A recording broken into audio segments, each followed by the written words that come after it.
Vince's children, we are just like children. We are just like children. Okay, we need to pray.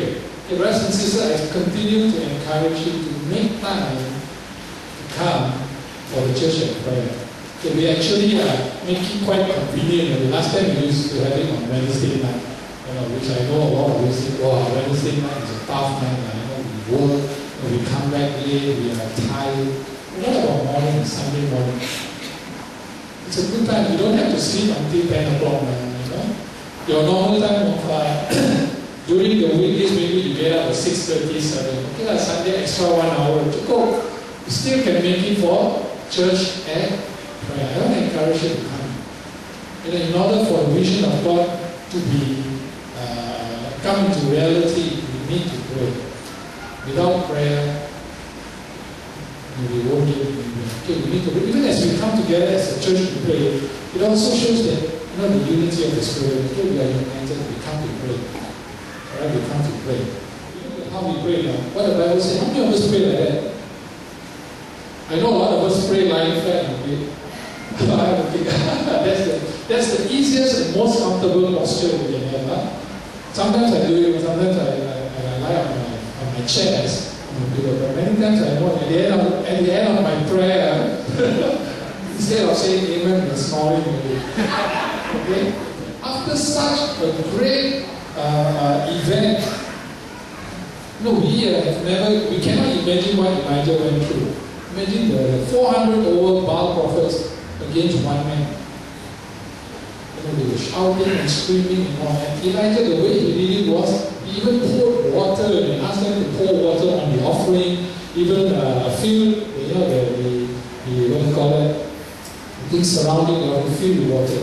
And all he did was just pray, and fire, the Bible says fire came down from heaven. Such an experience, and now he's still praying. I think many of us naturally, when something like this happens, we're already very confident that we only to pray a small thing, maybe, such a big spiritual experience, and I think we still pray. We thought, it was just a matter of minutes only. But now the Bible tells us, when Elijah talked about the coming rain, the Bible says that he prayed. And he not only prayed, he not only lift up his hands and, oh God, thank you, Lord, I know. But the Bible tells us that he put his head between his knees. It is a very unique way of praying. Come on, can you go and try it? I know many of us, before you try that, I think you need to do this first. Intensity of Elijah. Alright, it just shows the earnestness of Elijah's petition. Elijah didn't take things for granted, even though he just experienced a mighty outpouring of God's power. But he didn't take things for granted. He straight away went back to God. Okay, he straight away looked back to God in order for the closure of this vision. Alright, in order for the closure of this vision was to see. When God gives us a vision, it is not about us. So that is why we are very happy that BNPC and FCC are beginning to work together. Okay, beginning to work together. I think many times when God gives us a vision, it is not for ourselves. If we keep it to ourselves and we think that we can do it ourselves, then we got it all wrong. Okay, so when God gives a vision, like the vision that God gives us, I believe that for the community of Bukit Mattajam, BNPC cannot do it alone. In fact, we need the support of all the other churches. Right? We need the support of all the other churches. Needs. Okay, so he needed his servant to go and look up for him. You need to prepare ourselves even in our minds mentally. Okay, mentally we need to tell ourselves that it is not BNPC project. Don't only see every so-called project as BNPC or SCC or Grow or Methodist Church or some kind of thing. We need to begin to see it as the Church of God. Alright, the community of God doing a work in the community of Bukit Mattajam. Okay, so we need people in order for the vision of God to become a reality in our lives. In the kingdom of God, there is no lone ranger. And somebody will tell you, even Lone Ranger had who? Even though he was called Lone Ranger, but he still had Tonto. Okay, so there's the irony of it. And fourthly, we need patience. Okay, fourthly, we need patience. The servant went and looked, and the servant said, there is nothing. And what Elijah said, 7 times, Elijah asked the servant to go back and look. Alright, to go back and look. During the time, in the Palestine time, one of the indicators of rain actually is a cloud. Alright, a little cloud rises higher and higher and becomes larger and larger with astonishing speed till the whole heaven is black and the cloud bursts in a deluge of rain. That's Elijah. Even though he was praying so earnestly, alright, but yet he was also patient and he persevered. 1 time, nothing happened, no problem. Try again. 2 times, nothing happened, no problem. Try again. 3 times, 4 times, 5 times, 6 times, 7 times. And the Bible tells us the 7th time the servant reported, a cloud as small as a man's hand is rising from the sea. 7 times. So even as a church, even as we begin to run this vision that God has given to us, we need to be patient. I know many of us are so-called impatient. Especially when you hear the pastor keep saying the same thing over and over. Sunday after Sunday, we want action. You know, we are people of action. Because why we live in an instant world? Everything is instant. Now your food, you can get instant. Now messaging, instant. Now you can have, video call. You don't have to wait. In those days, you want to send a letter to a friend overseas. It takes how long now? It takes too long. Now only on the spot, instantly you can see each other, you can communicate with each other. So we are living in a world, in this kind of world where everything is fast. Where everything you don't have to wait so long anymore. Everything you can go online. Now even you can e-filing your income tax. All of you have e-filing your income tax. Everything is done so instantly. So because of that, we are so used to getting quick answers. No, we cannot wait anymore. But when we run with the vision of God, it's very different. It's always God's timing. What are we waiting for? Let's go and go and start doing something. Patience. Okay, announcement.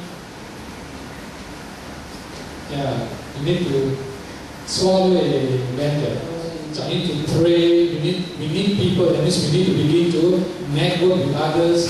Alright, and also we need to be patient. It is God's timing ultimately. Okay, we may think that doing this is the best life, doing that is good life, doing this, but we still need to wait upon the Lord. Okay, just be patient. The time is coming. Alright, the time is coming. And finally, we need the power of God. We cannot run the vision that God has given us in our own strength. Okay, the Bible tells us in the book of Zechariah, okay, it's not by might, it's not by power, it is by the Spirit of the Lord. Okay, so we really need to remember this even as we begin to run this vision that God has given us as a church. Okay, we need the power of the Lord.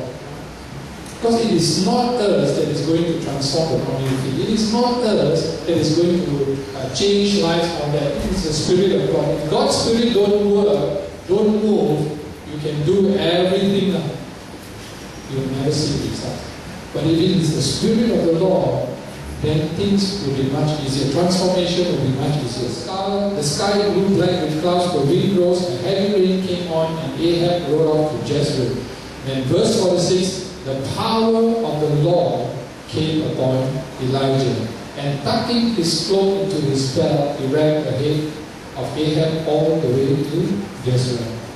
So brothers and sisters, even though we have the power of God, I think we need still to do. We need to still do everything that is possible humanly.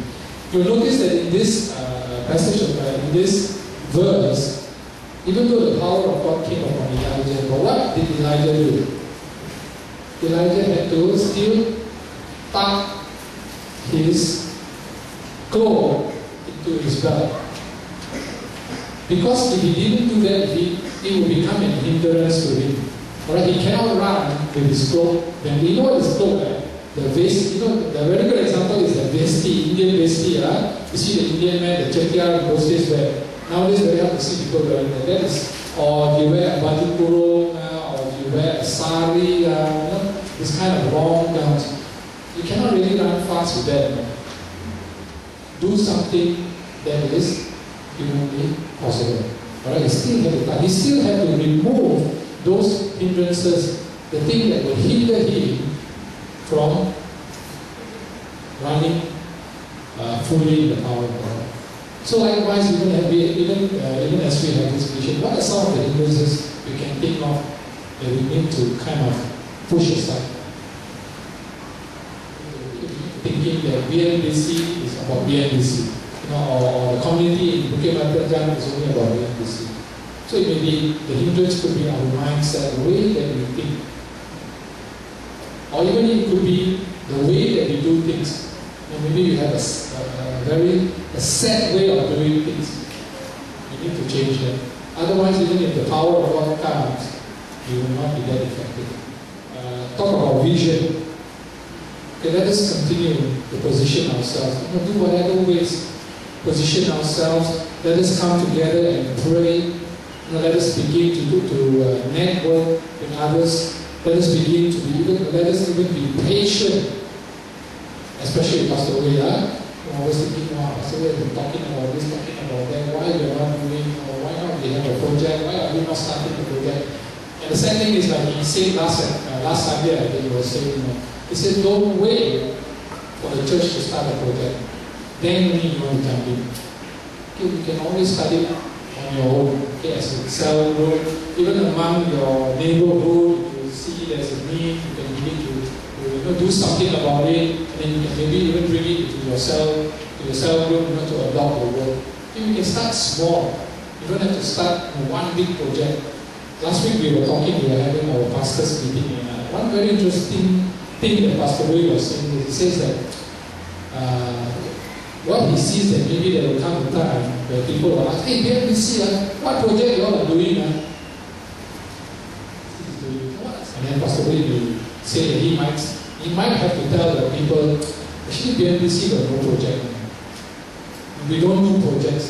But you look at his brother and sister, they are involved in this organization. No, that family or that cell group, they are involved with this. So we don't have a project called BNBC project, but all of us are involved in some way with the community. So which do you prefer? Think about it. You prefer a project with BNBC, or you prefer something that all of us are already involved in doing? So he was telling me that he was thinking about that. He said, you know, what's going to happen? But I think that is ideal. I was telling him that actually I also feel that is good. You know, we don't have to wait for a big project then only we want to get involved. All of us can begin to get involved even right now. Hospital, there's a lot of things we can do. Hospital visitation, the AIDS center opposite the road. We have some old folks home. We have, especially now with the fusion that is coming, the collaboration between, the two churches that are doing the fusion. There are a lot of things that we can do. Okay, so don't wait. Position yourself, begin to do things in a small way. And then from there, God will begin to let it grow in our hearts. And once all of our hearts are really there, then we can first walk. Okay, so in conclusion, commit ourselves and begin to really run with the vision that God has given to us as a church. Positioning ourselves, praying earnestly for it, pulling our resources, networking with others, and also at the same time waiting on God, waiting on His timing, and then finally not forgetting, depending on the power of the Holy Spirit. Amen. Let us close this time. Let us pray. Father, we thank you for the vision that you have given to us even as a church, Lord, to be authentic, Father, to be Christ-like, to impact the community, Lord, to be visible to the community. Father, this morning we ask that you help us, Father, to position ourselves, to prepare ourselves, Father, for the things that is coming ahead, Lord. That we would also, Father, even pray, Father, according to the vision that you have given to us. That, Father, we would also begin to network with others, Lord, around us, Father, so that we can pool our resources together. And we will also continue to wait upon you, to be patient, Father, and not run before you, Lord.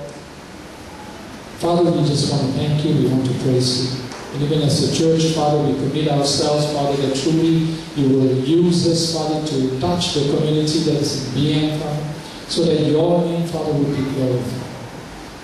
We just want to give you thanks, we want to praise you, Father. In Jesus' name we pray.